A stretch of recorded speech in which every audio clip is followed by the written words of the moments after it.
Good morning guys. So for today's video is panibagong vlog na naman para sa ating farm. So ito po yung status ng ating palay. So buntis yan ng maliit. Yung iba may lumalabas din. So today is mag-apply naman tayo ng medisina sa ating palay.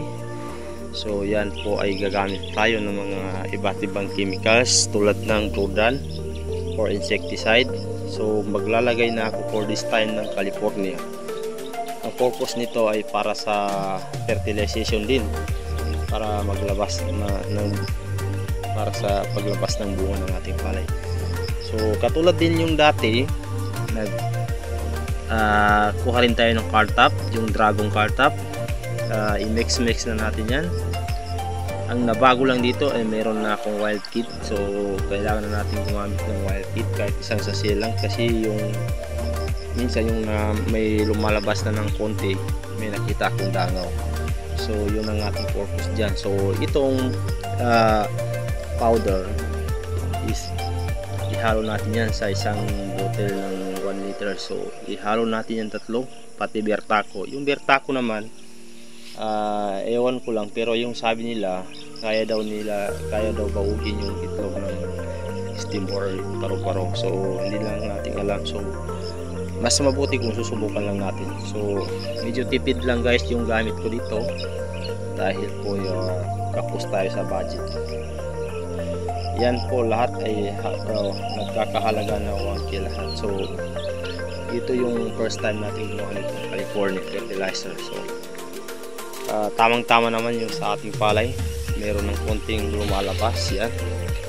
Yung iba nga nakalabas na. So yan po yung ating palay. Ito po ay 64. So first time ko rin nagtanim ng itong variety. So hopefully maganda rin yung resulta, and maganda rin yung ating ani dito. So ang gagawin natin dito sa cartop at saka wild kit and Bertaco ay ihalo natin yan. So kuha tayo ng empty na puti yan.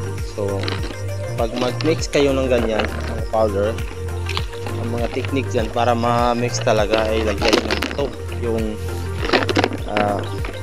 paglalagyan nyo, lagyan ng bato para ma-mix talaga.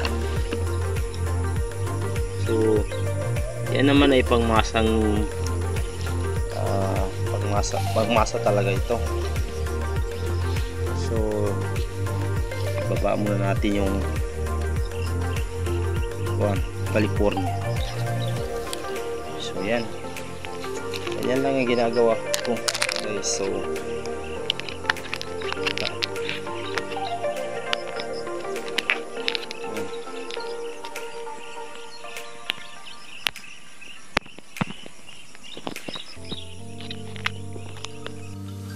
na-mix ko na po dito yung tatlong sachet natin na medisina. So yan, i-mekos mo lang ganyan. Yan, ang purpose niyang bato dito sa loob ng bottle ay para ma-mix talaga yung mga powder. So after nito ma-mix, punuin mo na yung 1 liter nito. Pwede mo na punuin sa tubig, then ikaw na bahala sa timpla nito.